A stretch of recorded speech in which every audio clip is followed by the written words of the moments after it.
এবার মেসির সতীর্থদের গোলে ১৮ বছর পর অনূর্ধ্ব-২০ বিশ্বকাপের ফাইনালে আর্জেন্টিনা। ৩৬ বছরের অপেক্ষার অবসান ঘটিয়ে ২০২২ সালে বিশ্বকাপ ফুটবলে চ্যাম্পিয়ন হয়েছে আর্জেন্টিনা। এবার দেশটির অনূর্ধ্ব-২০ ফুটবল দল ১৮ বছরের অপেক্ষার অবসানের খুব কাছে চলে গেল। চিলিতে আজ বাংলাদেশ সময় সকালে সেমিফাইনালে কলম্বিয়াকে ১-০ গোলে হারিয়ে যুবাদের বিশ্বকাপ ফাইনালে উঠেছে আর্জেন্টিনা।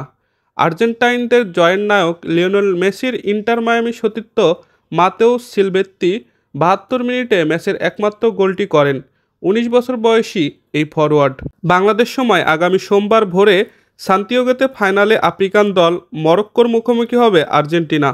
আর্জেন্টাইন অর্ধ থেকেই গড়ে ওঠা আক্রমণটি পূর্ণতা পায় সিলভেত্তির গোলে। সিলভেত্তি গোল পেলেন নকআউট পর্বে আর্জেন্টিনার ৩টি ম্যাচেই। সেমিফাইনালের আগে দ্বিতীয় রাউন্ডে নাইজেরিয়া ও কোয়ার্টার ফাইনালে মেক্সিকোর বিপক্ষে একটি করে গোল করেছেন সিলভেত্তি। টুর্নামেন্টে তার গোল এই ৩টি। ম্যাচ শেষ হওয়ার পরপরই মেসির অভিনন্দন বার্তা পেয়েছেন সিলভেত্তিরা। উত্তর দিতে দেরি করেননি সিলভেত্তি। বলেছেন, লিও আমাকে ও দলকে শুভেচ্ছা জানিয়েছেন, তাতে খুব সম্মানিত বোধ করছি। বড়রা সবসময় সমর্থন দিয়ে গেছেন, আমাদের কাছে এর গুরুত্ব অপরিসীম। দর্শক, খেলাবাজের ভিডিও এ পর্যন্তই। ভিডিওটি ভালো লেগে থাকলে লাইক করুন আর নিয়মিত খেলার আপডেট ভিডিও পেতে আমাদের সাথেই থাকুন।